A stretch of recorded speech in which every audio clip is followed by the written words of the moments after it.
Hello everyone, আসসালামু আলাইকুম। আজকে হচ্ছে আমরা প্রিপোজিশনের ডিফারেন্ট ব্যবহারের কারণে পুরা মিনিংটাই একদম ডিফারেন্ট হয়ে যায়, মানে ভিন্ন হয়ে যায়। সেই জিনিসগুলো আমরা আজকে দেখব। এরকম কীরকম এটা আপনারা দেখলে বুঝতে পারবেন।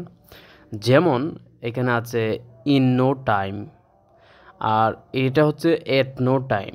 এখন ইন নো টাইম এবং এট নো টাইম এই দুইটার মধ্যে দেখেন নো টাইম আছে, নো টাইম আছে, শুধু প্রিপোজিশনের চেঞ্জের কারণে অর্থটা একদম চেঞ্জ হয়ে যায়। কীরকম? ইন নো টাইম মানে খুব তাড়াতাড়ি, শীঘ্রই।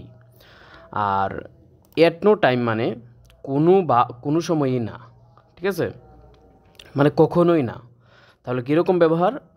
ইন নো টাইম এটা দিয়ে যদি আমরা একটা উদাহরণ দিই তাহলে এটা এরকম দাঁড়ায় যে he solved the math in no time, সে অঙ্কটা খুব তাড়াতাড়ি করে ফেললো। আর আমরা যদি এট নো দিয়ে একটা উদাহরণ দিই তাহলে এরকম ব্যাপারটা যে at no time did I lie to you, আমি কখনোই তোমাকে মিথ্যা বলিনি। দেখছেন? তো ইন নো টাইম মানে খুব তাড়াতাড়ি, আর এট নো টাইম মানে কখনোই না। এরকম আরও আছে অনেকগুলো, আমি নিয়ে আসছি, মানে এরকম কনফিউশন যেগুলোতে আছে আমি সবগুলোই দেওয়ার চেষ্টা করছি। যেমন ইন টাইম আর অন টাইম। এখন ইন টাইম আর অন টাইমের মধ্যে পার্থক্য কী? ইন টাইম হচ্ছে ঠিক আগ মুহূর্তে, আর অন টাইম মানে হচ্ছে সময় অনুযায়ী ঠিক সময়ে। যেমন ইন টাইম হচ্ছে আমরা যদি উদাহরণ দিই তাহলে I reached the station in time to catch the train, মানে ঠিক স্টেশনে মানে একদম ঠিক আগ মুহূর্তে যায় পৌঁছাইছে, ঠিক আছে। আর অন টাইম মানে সঠিক সময় অনুযায়ী, ঠিক সময়ে। যেমন the train arrived on time এট 5, তো একদম 5টা বাজে ট্রেন কী হচ্ছে যায় পৌঁছাইছে। এরকম খেয়াল করেন যে বাই দ্য টাইম এবং এট দ্য টাইম, এইটার মধ্যে কিসের পার্থক্য? বাই দ্য টাইম মানে এর আগেই বা যতক্ষণে। উদাহরণ যদি আমরা দিই তাহলে এরকম দাঁড়ায় যে by the time I arrived he had left, মানে আমি আসার বা আমি পৌঁছার আগেই সে পৌঁছাই গেল, ঠিক আছে। তারপর এট দ্য টাইম মানে ঠিক সেই সময়ে।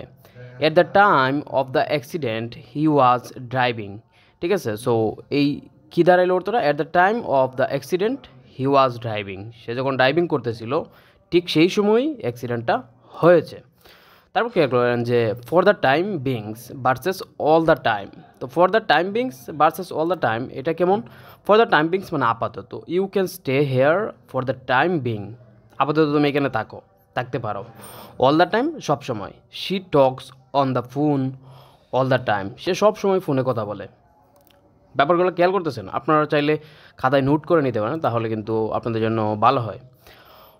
না হয় মনে নাও থাকতে পারে, অথবা ভিডিও বারবার দেখা লাগবে, ঠিক আছে। So from time to time versus at all Times.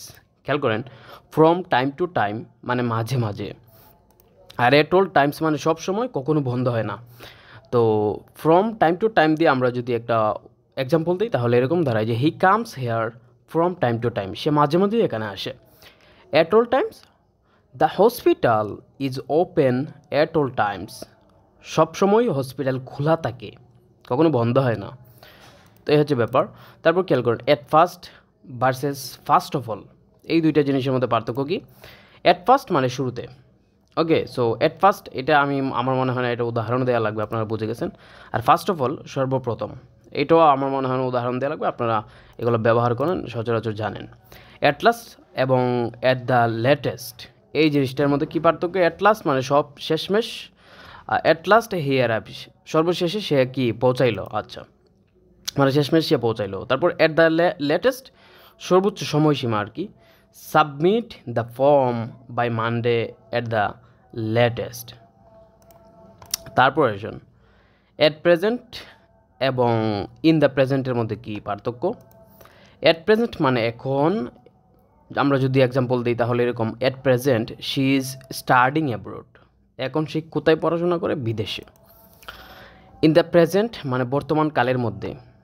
We should live in the present not the past, আমরা প্রেজেন্টে আমরা বর্তমান সময়ে বাস করতেছি, বা আমাদের বর্তমান সময়ে বাস করা উচিত, নট দ্য পাস্ট, অতীতে না।